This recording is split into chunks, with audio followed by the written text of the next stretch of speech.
Well, it has been too long, but I'm here. So, this is a topic that I really felt led to talk about because I feel like, from my experience and just by looking into the topic and researching it, not a lot of women talk about this. Not enough women talk about this. And it is a heavy topic. And the topic is miscarriage. I recently, unfortunately, had my first miscarriage after having 3 healthy pregnancies. I have a 12-year-old daughter, a 10-year-old daughter, and a going to be 7-year-old daughter. Never had any pregnancy complications. But recently, had one, and so I wanted to talk about it from when we found out that we were pregnant all the way up until today, and what I'm going through now. So a few weeks ago, we had unexpectedly found out that we were expecting, and I say unexpectedly because I was on birth control, and so never had any type of, I don't know if you want to say accidents or anything happen where I've been on birth control. Each one of our daughters were born out of me going off birth control and planning the pregnancy. But we very much were excited about this baby coming. And so, I'd been a week late. And from my experience on birth control, I can pretty much time like when my period was supposed to come. And so when it was like a week late, I was like, okay, I doubt that I'm pregnant, but let me check. Maybe my body's doing something, doing its own thing, and it wants to come when it wants to come. And so took a test, found out I was pregnant, took 2, and was very excited to find out that we were expecting. And I had signed up for a women's dual jiu-jitsu tournament. And so I was like contemplating, like, do I stay in it? And the reason why I say that is because I was so early on, and I do jujitsu throughout. I've done it through out both of my last 2 pregnancies. I lift weights hard. I do everything. I do everything smart, but like pretty hard compared to what I think most people would think is like a normal level of activities. So I was like, I feel safe enough that maybe, but the more and more I thought about it, I was like, nah, I don't want to take any chances. I'm going to pull out of this duel. And so my team ended up finding a replacement for me. And so we were preparing for this baby, and had my first appointment scheduled to go find out our due date. And so I went in, was supposed to be measuring at 9 weeks, 2 days, and went into my appointment.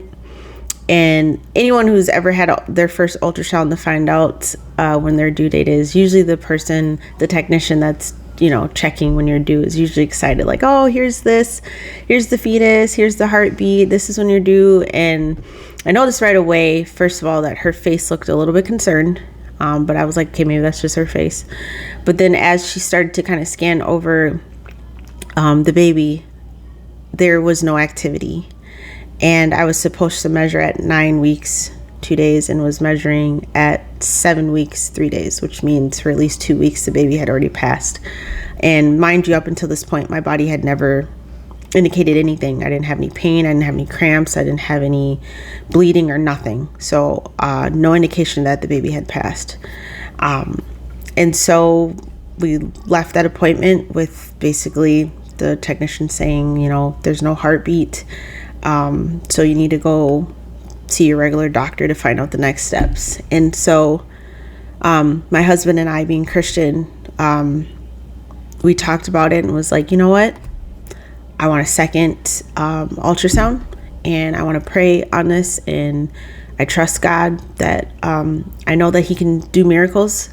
He can revive this baby, and if not, then not. But I want a second ultrasound.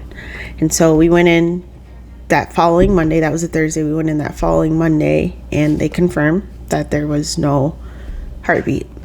And so before the second ultrasound, we had talked about, how are we going to move forward if the baby had for sure passed. And so I had originally went into it saying, I just want my body to naturally pass the baby and go from there.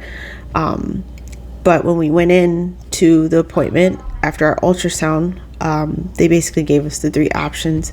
And the first one was to naturally let the baby pass. But what they had said was, your body hasn't done any movement as far as indicating that the baby has passed. So it could take weeks before you miscarry. Although they don't allow you to go further than 2 weeks after you have found out that you miscarried, just to avoid any infections or any issues. So, in my head, I'm like, do I really want to continue in this for 2 weeks of knowing that my baby has passed, even though I'm still carrying? I'm gonna say him because I believe it was a him. But while I'm still carrying him, but he's passed. And so and that in itself was a mental and emotional heartbreak. And then the other options were the pill, which people who want abortions take that pill, or the surgical way that they remove the fetus. And so I had talked to my husband again and was like, I don't want to continue to wait. I don't know when it can happen. We're both trash drivers. I don't want to all of a sudden miscarry while I'm on route, and that would be just kind of a disaster, where if you take the pill, they know when it's going to start. And so I said, I don't believe in abortion, but this is not an abortion. The baby's already passed. And so, and the sooner that my body can get back to normal, the sooner that we can get back to trying, because we hadn't planned for this baby, but, we were excited for the baby. And after all the excitement with the family, we want a baby now, we want to plan for one now, because we already had in our hearts that we were going to have one. And so went the pill route. And one thing I wish I would have known is what happens after you miscarry the baby. And that was one of the biggest reasons why I wanted to do this episode, was because this is my opinion. But I do feel like there's facts behind it, is because we live in a society where women fight to be able to what a lot of people consider 12 weeks and earlier as just a clump of cells. They fight to be able to abort their babies. And because of that, there isn't conversation about what happens after you actually miscarry. Your body releases the baby. There's not enough conversation about what goes on after that actually happens. So I took the pill on a Wednesday, the Wednesday after that Monday's appointment, and the bleeding started within 2 to 3 hours, which is what they say. But I didn't actually release the baby until that Thursday night, which happened to be our second daughter's 10th birthday. And for me, that is what has been the hardest part about this whole thing, is how we had to discard our baby, and what people would consider just clump of cells. Is I ended up going to the bathroom, and as you're going through this miscarriage, there are like blood clots and stuff that release, and I could tell that this was different. And so I ended up looking and seeing that it was our baby. You could very much tell. You could see what, it looks like a tadpole a little bit, but you can see where the arms are starting. You could see where the mouth was starting to see, where the eyes were starting to develop, and didn't know what to do with it after that. We did end up flushing it. I ended up asking my husband to do it, which was hard for him. And I told him, I was like, I need to go outside. I don't even want to hear the toilet flush. I don't want to hear it. But of course, before that, I didn't think about that part of the process. Yeah, so I needed to go outside. I didn't want to hear the flushing. I didn't want to hear any of that. And it wasn't until like a day or two later that I was like, they don't tell you about this part. You know, they send you home. They give you the ways to get rid of the baby or to to get it out of your body, but they don't tell you the process after. They don't tell you what that feels like afterwards, or that you would possibly even see it. And so and for someone who wanted their baby, it's not just flushing down a clump of cells.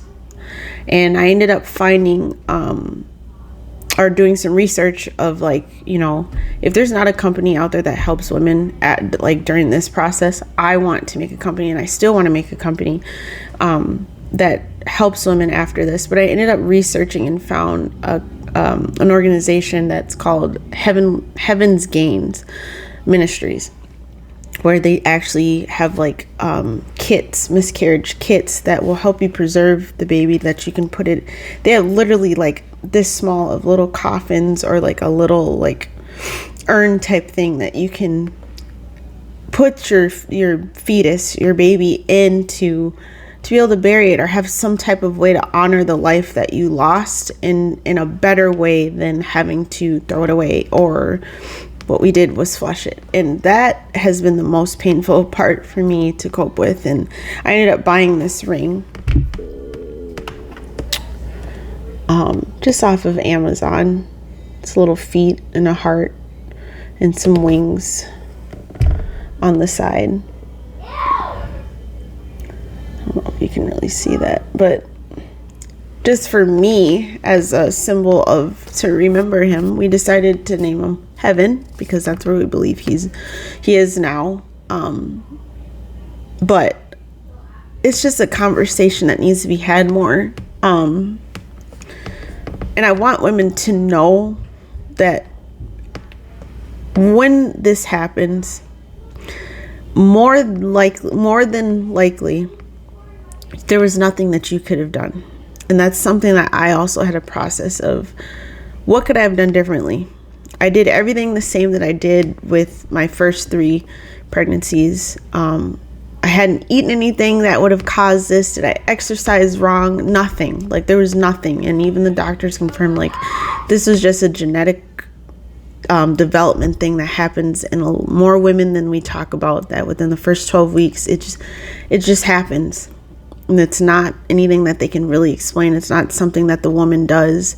It just happens. And I wish we had more conversation about this, so that women wouldn't feel so ashamed or feel by themselves. But my biggest part that I wanted to talk about was, if you know you're going to go through a miscarriage and you want a better way to honor the life that you lost, there is an organization out there.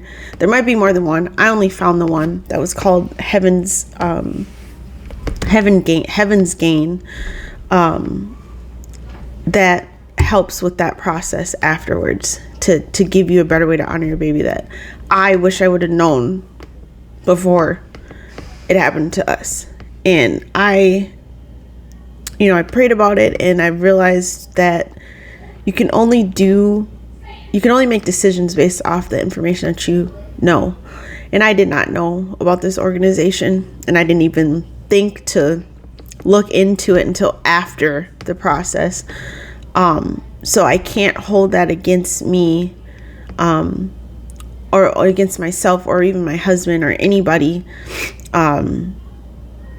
because of that. And I had my appointment today to basically examine and make sure that everything had gone, and to check my levels to make sure that my pregnancy hormones are going down, so that my body can return back to normal, so that we can try again. But I had mentioned, that was the hardest part for me, is that you guys didn't tell me that there was something that I could have did afterwards. And, one of the comments that was made was most people don't even see.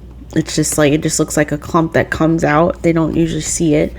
But also they didn't even know that there was an organization out there. And I'm like, the medical field should know that.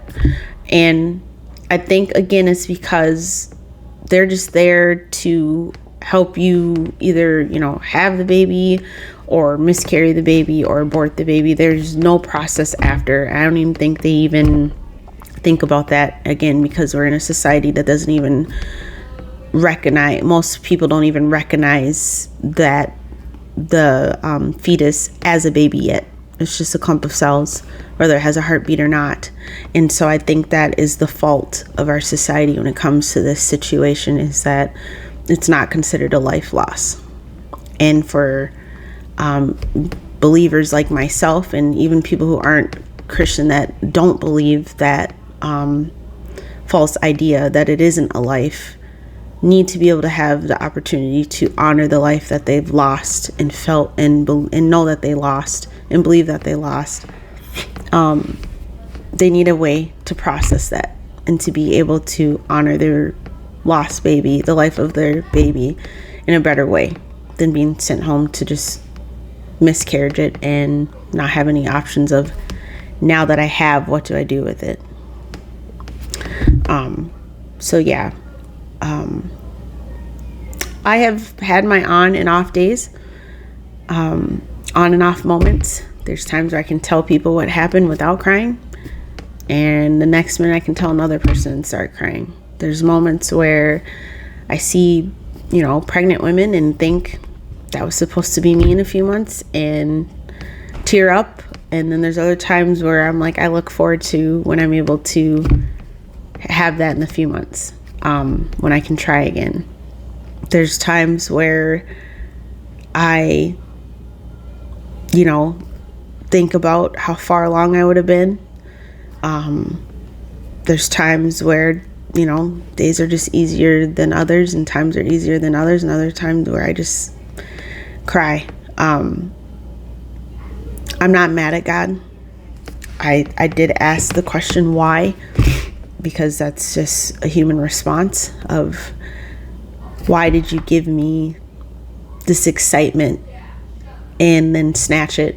It's not like we planned it. I didn't go looking for this excitement. It just was given to me and then snatched.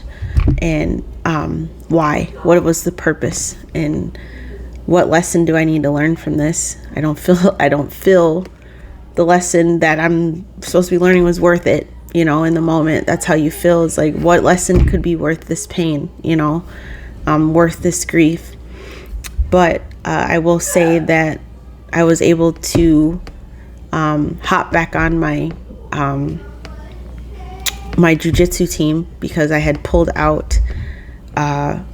We had a 5 women's dual team that we had put together at my gym, my jiu-jitsu gym, and I had pulled out, obviously finding out that I was pregnant. And then because of the miscarriage happened, there was enough time that one of my replacements ended up getting hurt, so they brought me back in. And thankfully enough, I was able to use that competition as an outlet for my grief. I turned my grief into aggression, and we ended up winning. I used that competition, honestly, to just release that grief in a physical way. I had 2 matches. I won my first match by guillotine, 50 seconds, and then the second match was a draw against a girl that was 100 pounds bigger than me. But and even then, when I was there at the competition, it was like a joy to be there, to be able to compete, because I love competing. But then there was also this heaviness of like, I wasn't supposed to be able to compete. I was supposed to be growing this life that we were so excited to come in January of 2027, and now I'm here, competing, and there's no baby. And so I know this is there will always be a little part of me that hurts for heaven, which is what we call them. But at the same time, I know where he is. He's with Jesus, and that's what comforts me. It's my faith, and the Holy Spirit definitely comforts me. My family helps me, my husband, my kids, and then just the excitement of being able to try again when we can. But I'm hoping that this episode helps women talk more about it, maybe can relate to the emotions that I felt, and to know that there is an organization out there for if it hasn't happened and it does happen to you, or if you've already experienced it and it happens again, because some people have multiple miscarriages. Again, this was my first, and I'm praying that it's my only. I pray I never have to experience this grief again. But I hope that this helps somebody. So with that, I leave you with this. Remember to pray without ceasing, nurture your family, and train like a war machine.